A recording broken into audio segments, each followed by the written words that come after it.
Breaking news! Anak ni Rapi Tulfo sa labas, grabe gumasto sa labas. Daan-daang libo winawaldas. Binuking ni Eloy Bugres. Narito ang buong detalye.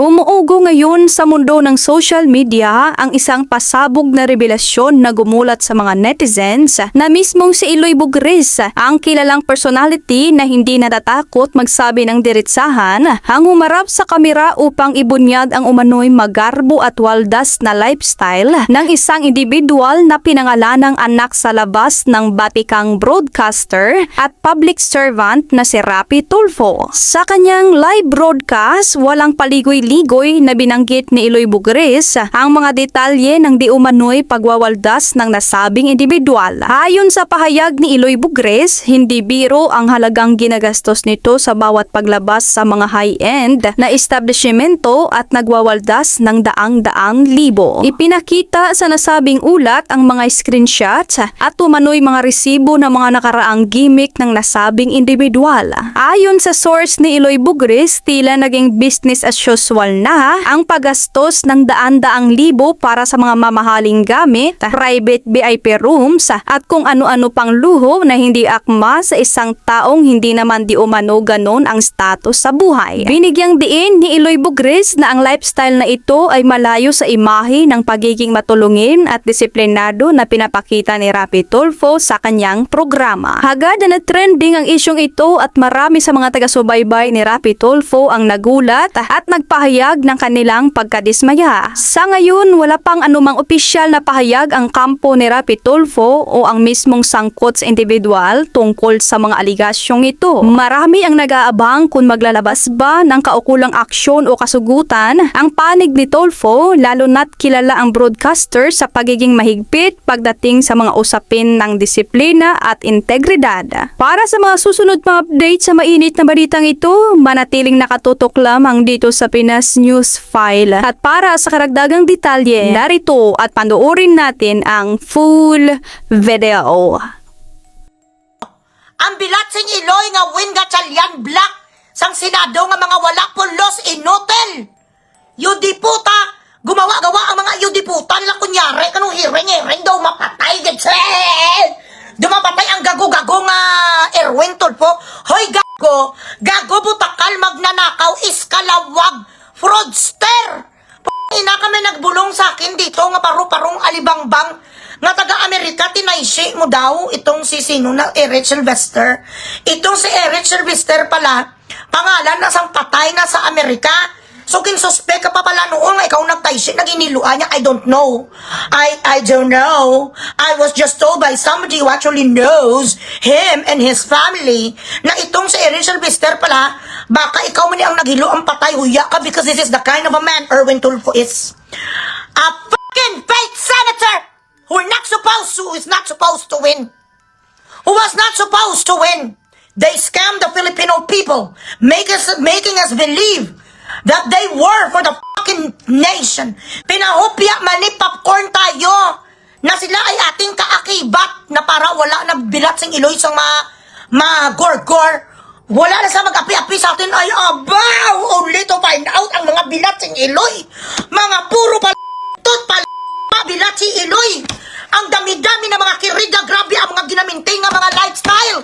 That is why I told a lot of people already in the event, if God is going to allow me to win in the fucking election this 2028 to be one of a representative, meron ako sang party list if I will be given the chance to be one of the lawmaker. Ang una-una ko talaga guys nga gagawin bilat sing Eloy, ang law na isusulat ko, lahat na iskabitse, lahat na nagapangabet silya letrika.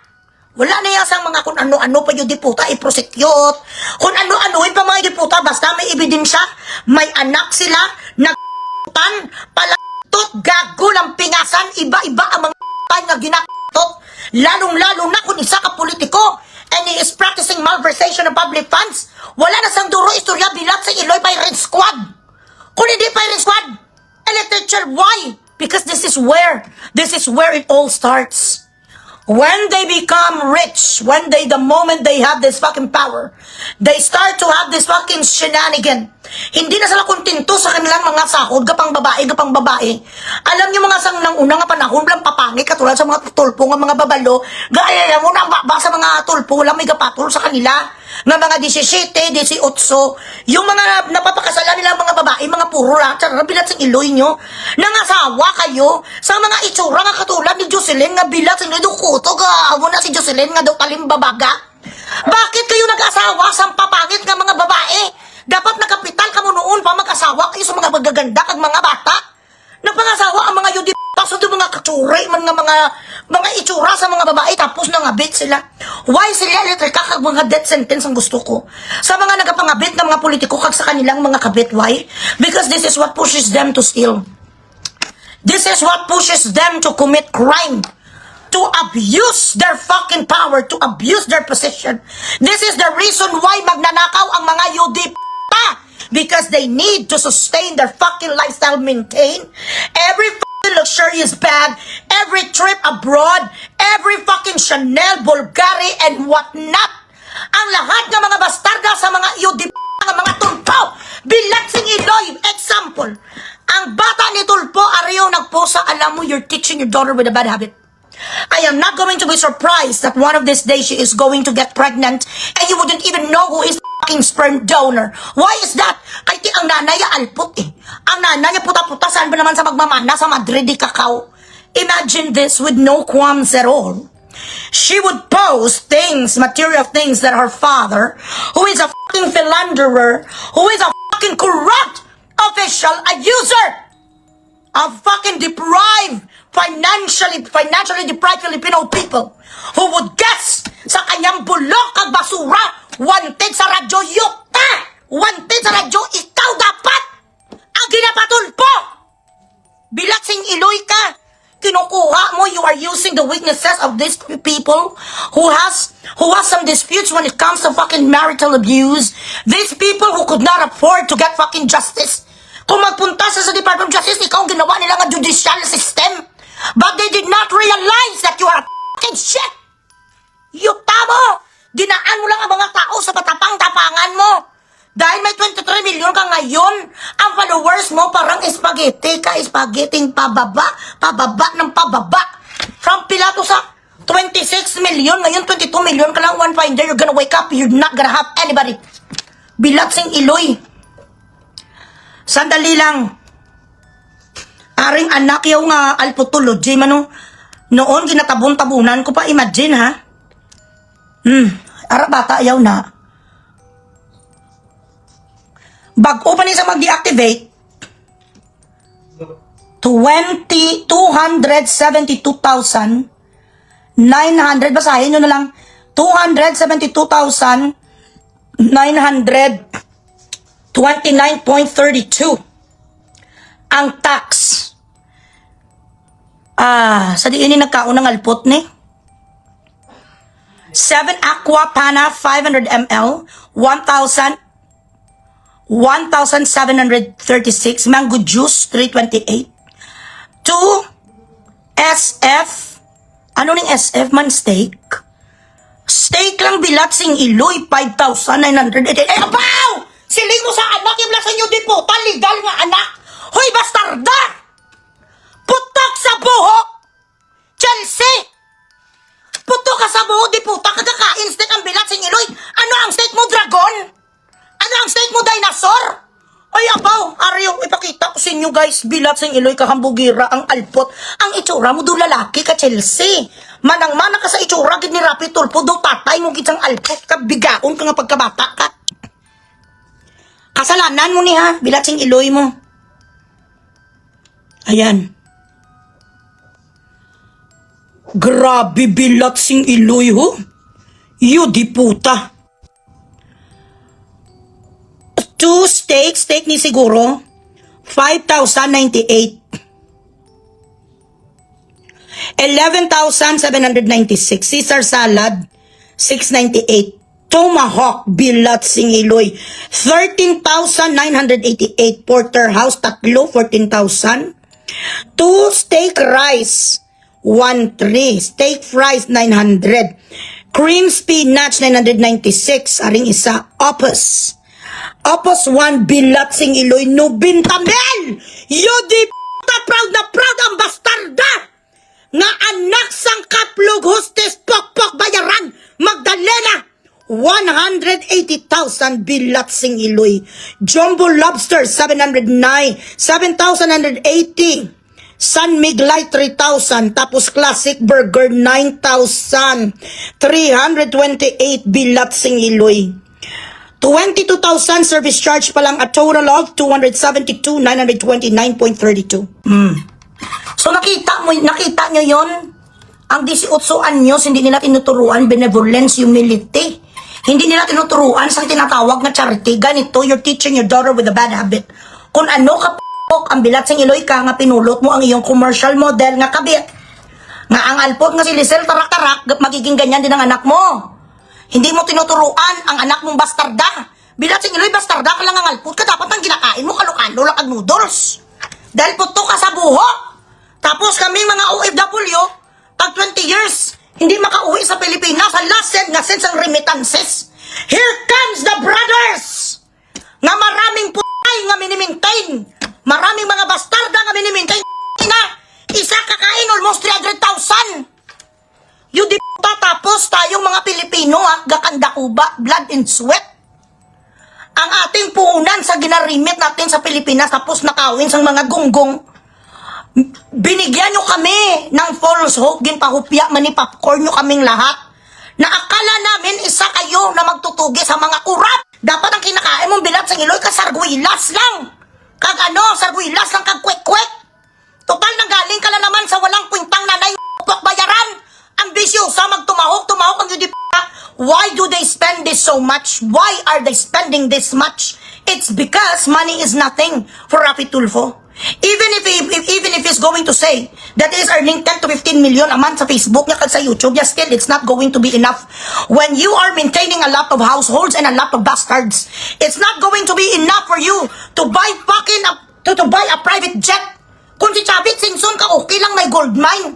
Pero sila, may ara sila dito sa mga gasolinahan, sa Anto, sa Kalbuyog, sa Isabela, I don't know. Nakapangalan sa isa man katao. Meron silang private jet. Ang anak mo nga si Hampi-Dampi sat on a wall.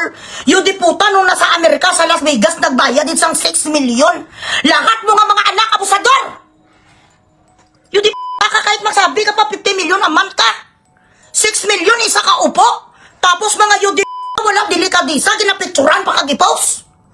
Ang kayabangan ng mga anak mo nga mga legitimate kag illegitimate pareho kuwang uwa ka. Tinawag nila ang mga 18 Marines na insecure, ang gago nga babalo. Nga parang walang ngipin nga si Erwin nga senior citizen, 61 years old. Na insecure siya, 18 lang ang tawag niya. Bakit daw tinatawag na Marines Cargador? Yuta! Nga ano ka noon? Ha? Ano noon ang papel mo ina ka sa mundo? Isn't it that you were an illegal person in the States before coming back to the Philippines? Ikaw gani mismo, di ka. Nagapamutos ka lang sa mga grocery, utusan ka sa isa kastor sa Amerika. So, tinawag ng mga makukupal na mga maliliit na kamukha sang okra, lady finger, nga parang kamunsil ang mga isang Bilatsing Iloy nga magkapatid nga mga Tulfo. Cargador! Ininsulto sa mga iyo di ang 18 Marines who actually took an oath to defend the Constitution and the Filipino people. Mga makikisig kag mga matatapang, the reason why Salde hired them, kasi alam ni Salde hindi na sila mabangbang sa mga kung ano-ano nga mga ginasugo sa kanila. Mga malalakas ang loob nila nga magbitbit sa mga box-box yung diputa ka. At least sila, ang ginkargador ng Bilatsing Iloy ka, bilyones, nga ikaw din ang beneficiary. Ikaw noon, nung nagakargador kang yung ka, nga bagger ka, sa isa ka grocery store sa Amerika, utusan ka! Ang ginabag mo mga grocery, mga buko pandan, mga nata di kuko, kondensada, mga chipipay nga produkto, ang ginagawang ang ano mo, ang ginabagger mo, gago ka sila, magkargador man sila, milyones, bilyones. Ikaw, ang ginkargador mo noon, nata di kuko, buko pandan, kondensada, oh well, mga chipipay, kag hindi ni nagiligan ang mga Marines. Marobo-robo ka? Gusto mo magtapong ulay sa Marines? May kung hindi ka ni may Bilatsing Iloy mo kaisa lang kaka-uppercut. Hambugiro mayo di puta. They try to invite 18 Marines to make it look like that they are not scared to be, you know, to be in that fucking hearing. And then after which, they change the hearing into a consultation, chororot. Di puta, ikaw ang accused sa affidavit. You are one of the fucking accused. You're being pinpointed as one of the beneficiaries of the so-called Maleta group of companies. Tapos ikaw ang ma-prosecute. Ikaw pag you di puta ka maging hurado, judge ka. If you have a little bit of decency, Huy Erwin, you should have inhibit yourself. Dapat impartial ka. You have to recuse yourself in order for you to have a fucking hearing which is not fucking biased. Sino nga magnanakaw? Yung di puta magsabi nga, nagtanggap nga ako, Maleta. How are you supposed to prove these people? How are you supposed to mediate without sounding partial? Kabubusin mong bilat sa Iloy ka, and besides, kayo lang naman ang nag-consider sa sarili nyo nga mga legit kayo, nga mga Blue Ribbon Committee. Hindi ka mo yung Blue Ribbon Committee. Yellow Ribbon kayo, yung tiger Yellow Ribbon of the outrage. Ambisyoso ka, were you voted by 13 votes? Were you voted by 13 senators? Because according to our constitution, majority means 13. Mas mataas sa 12 malang ka muna bilat sa Iloy nagbutuanay. And then, yung mga tao nyo sa Senado, ang mga bilat sing Iloy nga staff sang Senate of the Philippines, what a fucking shame. How much did you get paid? Because people who could not be bought is not going to join forces with this stupid shit, people. Alam nyo sa sarili nyo nga mga mantas ni sila sa Maleta group of companies. Tapos ngayon ang dinarecognize yung ang mga bilat sing Iloy nyo, si Gatchalian nga gago-gago. Hindi ganina sulbar sang gagong ni si Gatchalian sang tinaiyan sa ni Bianca Manalo, yung diputa do gago lang sa nga. Hindi nga pagtanggol lang sarili, nga pagtanggol lang Senado. Bakit hindi kayo naka-form sang Senate? Bakit hindi kayo nakakuha sang Senate President? Why is that? Because there were no 13 votes at all. Pagpalagay pa natin 22 lang bilat sa Iloy ang inyong bilang, hindi pa rin pwede. Dahil hindi pa naman na-vacate ang seat ni Bato tsaka ni Jinggoy. Ganito kayo kamadadaya, mga yudi kayo in the eyes of the Filipino people. At least 50 million people recognizes Senate President Alan Peter Cayetano. At hindi inimbilat sa Iloy nga chinsan so pipakwa. Hindi nga natin alam kung totoo ni sa nga naturally born Filipino citizen. Naturally born Filipino citizen. Hindi nga natin masigurado yun ka nagapulok-pulok. And why are you so mad? Erwin Tulfo nga maraming kabit. Iba-iba ang bilat sing Iloy mo nga patay. Ang binabayaran mo nga sapat ka as the days passes by. I am receiving a lot of resibo. How you diputa perv you are and your brother. May mga drama ang bilat sing Iloy. Tapos si Pinky, pag idayala, Pinky, ayala. General. Daddy! Daddy! Saktan mo ako, Daddy! Daddy! Saktan mo ako, Daddy! Kagantin mo akin Netflix, Daddy! General, kagagurang. May mga nalalaman kasi nga mga Daddy! I don't know. I base this with the testimony of a call boy. Ini naman niya ay testimony naman ito ng mga call boy na inarkila mo, Dad. Wala naman akong kinalaman dito. Ako naman yung nag-narration lamang. Pakinggan natin, guys. Lalaki sa ano. Period. Sino si General? Hindi ko masabi yung pangalan. Baka maaga ako mapadali. Lalaki. Period. Sino si General? Hindi ko masabi yung pangalan. Baka maaga ako mapadali yung buhay ko. Pero ito na lang si General, kagalang-galang na General. Lumalabas sa TV. Okay? Pero pag sa likod ng mga camera dito sa alam mo ba si General, pagka nandun ako sa BCDA, may bahay siya sa BCDA. BCDA, puro sundalo, puro polis nakatira doon sa Patangig. Okay, meron siyang unit doon, dinala ko doon. Ang style nun, matipon mo siya. Ngayon, magiinuman muna kayo bago kayo mag-sex. Ang gustong-gusto ni General, malinis na malinis yung lamesa niya, ayaw niya na may natatapon na alak, pupunasan mo ng tissue, sasabihin mo siya ng black label, iinom. Ngayon, ito nakakatawa. Kasi siya ginagalang eh. Pagdating doon sa kwarto, ito ang sasabihin niya. Alfred, saktan mo ko, Daddy. Daddy, saktan mo ko. Agatin mo tong nipple. Ay, ala! General. Ay, ala! Grabe si General, ala! Isa sa mga, biro mo grabe. Alam mo, lahat tayo may dark side talaga eh. Alfred! Alfred! Kagatin mo ako, Daddy! Sakit ako, Alfred! Hindi na Alfred! Alfred! Asi gabi na sinisuntukin mo ako dito! Daddy! Daddy, susukin mo ako, Daddy! Ay, ala. Gaga ka pala, Pinks. Ba't ka ganun, Pinks? Hindi mo binabayaran ito ng tama. Dapat may contract kayo, forever contract. Na hindi niya ka dapat ichuchu. Iwag niya ka dapat ichuchu. Daddy! Daddy! Daddy! Daddy, susuhin mo ako, Daddy. Daddy, ito na, Daddy, susu. Ayun lang, may mga kagatan blues. General. Si General, may hili pala siya kinakagay ng utong. Mga daddy, si General. Daddy, Daddy. Daddy, you want me to breastfeed you, Daddy? Ay, kachararot. Okay lang naman na, guys. It's actually, we should not be judgmental of people kung ganun ang kanilang mga fetish. Ibigay na natin kay General Pinky ang kaniyang mga chururot. You know what I mean? Yun nga lang, huwag kang magcharito sulis na lalaki ako.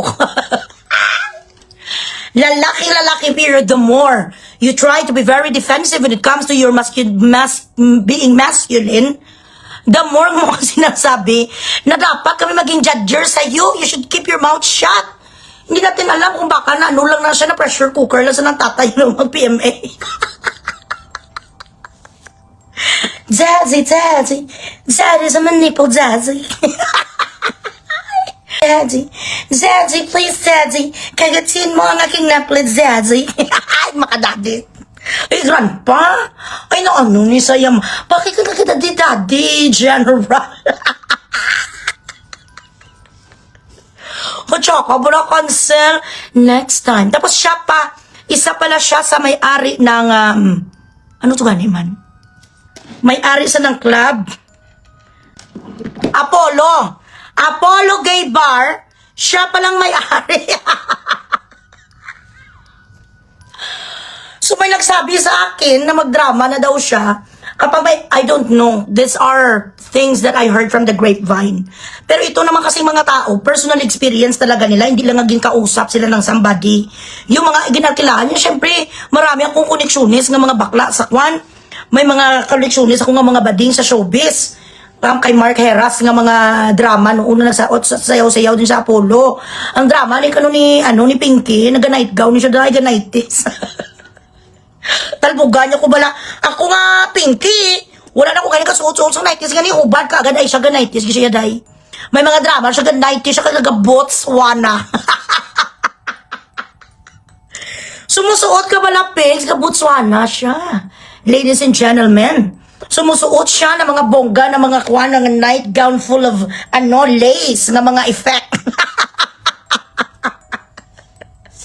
Well, hindi naman tayo, sino ba tayo para maging judger? You know what I mean? May mga pinanganak talaga na mga pusong mamun sila. Pero ang ibig kong sabihin, huwag ka mag-ipokrito. Lumabas ka sa iyong skeleton system. Huwag ka magpakuno-kuno na daw ikaw ang pinaka-holy brother nga wala kasang kasalanan sa mundo. Nga kung nagkakundina ka ngayon kay Alan Peter Cayetano, siya na lang ang nag-iisip na siya Senate President. Saan ang Senate President? Yung tempore palang galing na si Chin Sanso Pipakwa. You know for a fact that you couldn't vote for a Senate President because that is illegal. Kaya nga sabi kayo, acting lang. You are making our Senate a fucking pigsty. Kayo ang nagabasura sa Senado natin na kung tutuusin, last area of defense ng Pilipinas ngayon, hindi na sa Senate. When you are under the direction of Malacanang, it's no longer independent. Diba ano mang independent ng Malacanang, kay lalabas ang lahat nga baho ni Pinky. Na siya ay mahilig kumuha, magkarkilas ang mga mga kolbam. Lalabas ang mga baba, kami mga video ba na yasili sa tanan, sa kanya nga nagapangamo ni Sayad Chupapi. Baka ganun. May mga video, sabi ko na sa inyo kasi leverage is everything. The reason why, nagpinaglalaban niya talaga kahit alam niya na illegal ang kanyang pinaglalaban, okay na lang kahit masunog sa impyerno. We are living in a modern world of hell. Okay na lang kahit yurakan ng pagkatao niya kaysa naman lalabas bilat singiloy nga kag nagatuwa diya, yun ang sinasabi ko sa inyo. Kung walang hawak na leverage sila sa Satanas nga para ipang-blackmail sa kanila, I do not think so that they are going to mock their image, you know, as asinine as this, as abysmal as this. But they are just, you know, they do not have a choice right now because may mga closet queens sila. Akala nyo si Chess Escudero lilipat na siya sa pagkakilala natin na maprinsipyo din siya kahit papano. Hindi din siya makapala kasi may past din pala sila ni Patrick Garcia kuno. Matagal na nating alam nga ginabando ni Raffy Tulfo ang iya nga mag-ina nga si Julia kagang Isaya pakasawa. Tagal na nating alam. It's been a while. Ang wala na laman sa mga tao ang bastardary nga si Chelsea kag ang kirida yang nga ginapatay-patayan niya nga si Lisel.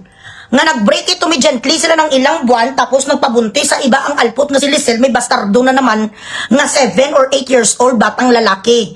Tapos dahil siguro grabe humada ang bilat sing iloy si Lisel tarak-tarak. Grabe pa ang alpot ya binalikan na naman sa ulit sang gago nga gunggong nga senador. Di po mo na tindog mo bilat sing iloy. Senador kang gipatulan mo Magdalena. Go! Dapat kung kinapalitan mo si Jocelyn, sitang palitan mo sa mga bungga, accountant, doktor, surgeon, model. Ang putang nag-share sa mo bilat sing iloy bayaran. Gago-gago. Ang tay sang nanay sang anak mo ay taxi. Everybody welcome. Matalikod ka lang sandali. Meron na namang nag-tot sa kanyang iba ganito kakagago. So why should we believe and trust them? If their morality is questionable, no moral ascendancy at all. Ang mga ganitong klaseng lalaki who could not stay faithful to their partner should not be in fucking Senate. Mas gustuin ko na lang ang mga bading nga kahit papano nag-closet queen pero hindi ni katulad sa mga bilating iloy na iba-iba nga mga babae ginadunsilya sa mga sapat tag 16 years old. This is the truth. You know what I mean? Baka kasama sila, ay oo, sila ni John Vica. May nagkaisabi sa akin na Merson. Sila as a group of companies, John Vica, Miguelita, Pinkita, sila na die. Maldita, Pinkita, a group of companies. Si Miguelita, si Pinkita, si John Vica, si Chiswisa. Mga magkumare na sila pagkatapos sa session, magkumare sila. Kaya hindi sila maka-ekay ni Satanas kasi hawak ang mga liig nila na meron sila Satanas sa mga video. May mga video na pa, tsaka mga mga Boulevard of the Broken Dreams. Tinawag sa mga UD nga kwan, mga bilat sing iloy nga mga iskalawag nga ano ka mo? Old rich! Maka-insulto sa UD ang mga porter, ang mga kargador. My father was a kargador. And he raised a legitimate daughter and the rest of my siblings. Kargador man si papa ko, he died an honest and a man with honor and integrity. Makapag-small kabilat sing iloy sa kargador, kaya ano ka? Botakal, magnanakaw, okay na lang yon. Ang gutay-gutay nga damit. Amoy pawis nga kargador. Mga maiitim sila dahil gasulay sila sa init. Okay na lang yun, mas respetado. Kaysa naman sa tulad, yung bilat sing iloy, mga nakarolex, kami puro mga kamulahat, Alibaba. Di puta kayo mag-down sa mga tao, bilat sing iloy, mga wala kamo konsensya. Why do you attack them? You follow the evidence eh. You fucking prove yourself, kayo, na inosente kayo. Ang ginawa nilang insultuhin, isn't it that affidavit should not be an affidavit of 18 Marines? It should be individual. For what? What does it matter? Individual man nasa kung buo man nasa ng affidavit nila, isa lang naman ang patutunguhan. Experience, wala naman resibo nga tumanggap ako sa malita. Gago! Meron ba sa magnanakaw? Hindi nga malaga resibo. I receive 70 million bribe. 70 million that I stole from the Filipino people. Would you do that? Itong mga tao, number one, isa ka mga witness, if they write an affidavit and they are under oath, sila ang pinakamabakod sa lahat nga ebidensya ang mga statement ng mga taong ito. They have videos, they have pictures. Those are the receipts. Alam nga naman pag resibo di puta sa malita, mapirma ka nga natanggap mo malita nga bribe. Kamangumango sa curious ang bilat sa inoy. This is what happens when you are not a lawyer. This is what happens when you did not go to a fucking school that would give you Juris Doctor because your theory is chararat. You have to be an idiot to have this kind of philosophy. Wala naman sa doon resibo, mga kagaguan, bala, mga pinulosopo. Ang mga rason ni Erwin ng UD mga to sa 16 years old kasi sa era, ganito ang kanyang mga reasoning power, hindi ka bigago. May makawat nga gaanin. Bilat si Iloy, kung hindi ka nga nabistos ang kirida mong diputa, kung hindi nga kita nakalkal, walang may nakakaalam nga ang alpot nga si Vanessa era, binigyan mo sa franchise ang kay ni Rogers pera sang taong bayan. Yuta mo, may dalawa kayo magkakapatid, isa-isa kayo ka private jet, worth 550 million pesos. Saan kamay ng Diyos niyo yung kinuha kung di kayo magnanakaw? Wala yun sa mga salin nyo. Hindi na-declare ang inyong mga gas stations. Hindi na-declare, imagine nyo niya ang anak niya nga biga-bigaon. Puro lahat mga hambugira, kita mo po. Ayan o ginapicturan sang alpot yung bastarda. Ayan. At the age of 17, last year pa kasi ni. At the age of 17, no, ang bagagay nga bata o na. Huy, Kelsey! Hindi na sa hard-earned money ng tatay mo, amin yan. Hindi gina-explicar sa nanay mo nga Magdalena nga ha, mga taga San Andres Bukid, shout out! Si Chelsea, nga bastarda nga anak ni Rafi, kag sang alpot nga si Lisel, gapa sosyal-sosyal ang mga bilat sing Iloy, pera natin yan, kaya kung may punsyon sa bahay nila, punta kayo doon kag lumamon, libre lang. Pera na, pag nakita nyo siya, hinga nyo sa sang isa kabag. Dahil may ambag kayo dyan. Paano yung nagsinungaling? Ang bahay, description, lugar, ang mga taong tumanggap. So kung tinanggap ng maid mo ang dapat ikarasel. You're f***ing stupid because you let these people bring all these fucking luggages in your house. You should have thought of something better. Dapat yung papunta nyo doon muna sa Tawi-Tawi. Meron lang doon sa isa kakubo sa Tawi-Tawi. May caretaker lang kayo doon tapos walang pangalan nyo. Wala ga-exist. Dapat ang sinabi nyo lang sa bilat sing Iloy nga si Saldico nga gago gabi ka Saldico also knew that at some point meron din siyang leverage kaya kinuha ang mga pangalan nyo kung hindi kayo nagkuha ng contingency plan. Your logistic was bilat sing Iloy inferior. If it was me, hindi ko napapuntahin sa bahay ko. Ano ka gago? Doon nyo yati, doon sa Ipugaw kasi sa Tawi-Tawi may isa doon latitude 22, longitude 24. Doon kayo mapunta, may isang kubo doon. Pag may nakita nyo nga may ilaw nga red, pakiiwanan na lang doon sa bubon. Iwanan nyo na lang doon sa may magic well. Doon nyo ilaglag ang aking 150 million. Pero hindi ikaw ang mag-transact sa kanila. Putang ina, welcome to the family. Hindi kayo Green Hills Churorot. Wak-Wak Village Churorot. Binibigay nyo rin mga address, mga gago.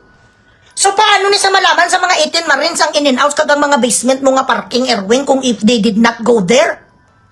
Kamangusi mo, kawata na kamo. The reason why they need to steal it's because they are maintaining how many households, how many tay, how many bastarda and bastardo, how many international trips, world tour ng iba't ibang pamilya nila. Kasi pag hindi nila pinagbigyan ng isa kakabit, maispyok, mabulabog sila. Ganon. Kaya para matahimik ang ditong parte na to, pak pera, lahat nga demand si bibigay nila because their image is their passports. Teka ngayon, binulabog sila ni Bugres, siguro, mga kung 50 counts of cyber libel, itong si attorney, sinong attorney sa YouTube, na galit din kay Tulpo. 50 counts of cyber libel, pero dismissed na malat. Ako siguro mga 50 million. 50 million of cyber libel.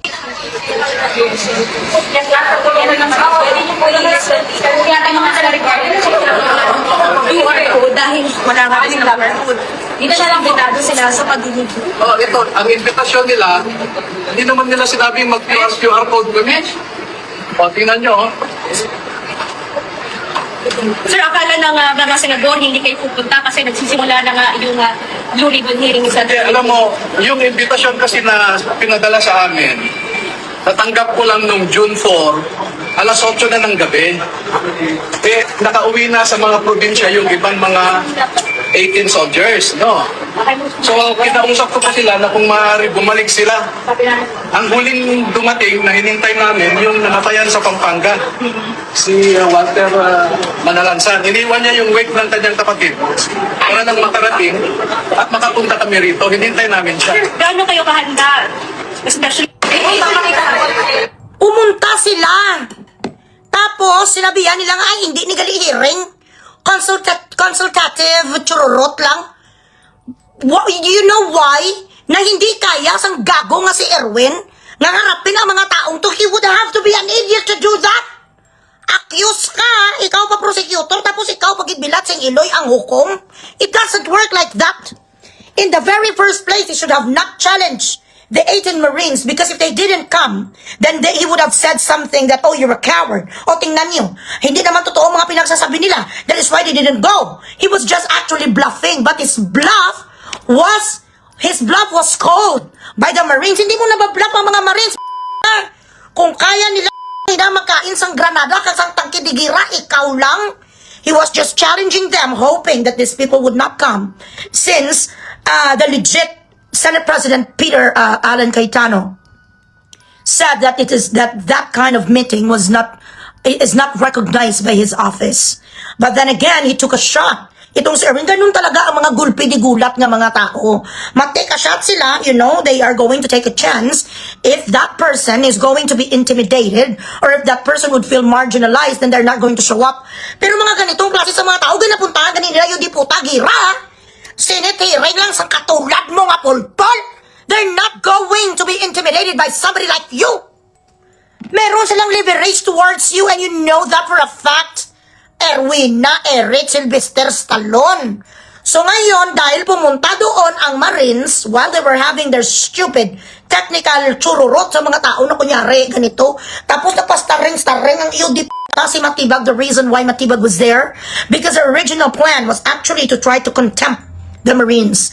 They're going to try to question them with something and then accuse them of lying to the so-called Blue Ribbon Committee. Ikukontempt nila kag ikukulong nila, but then they did not have the balls.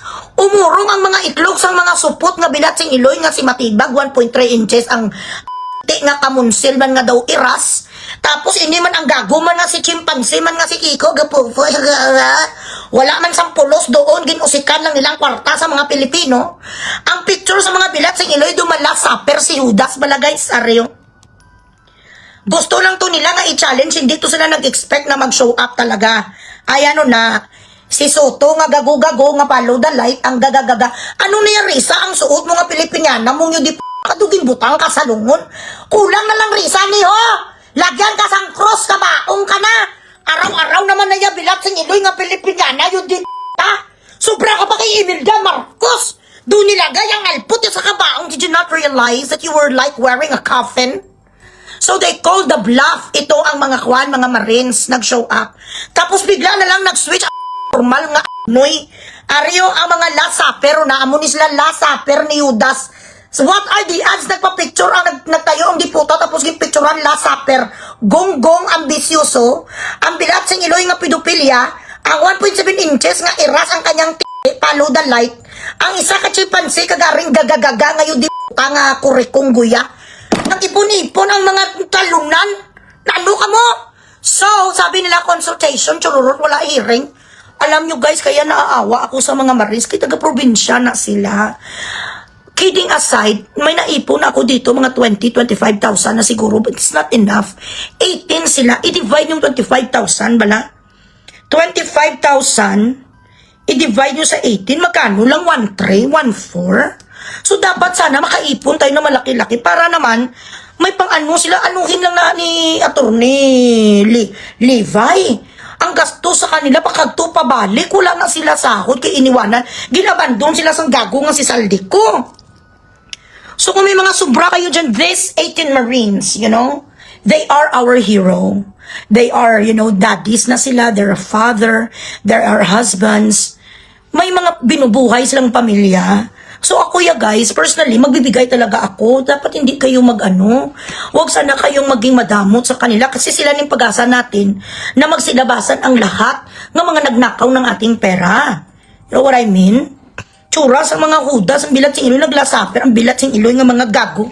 Nagtipon-tipon ang mga supot. 1.3 inches nga daw talimbabaga, iras ang iya ni Matibag nga gago. Ano nang papel mo?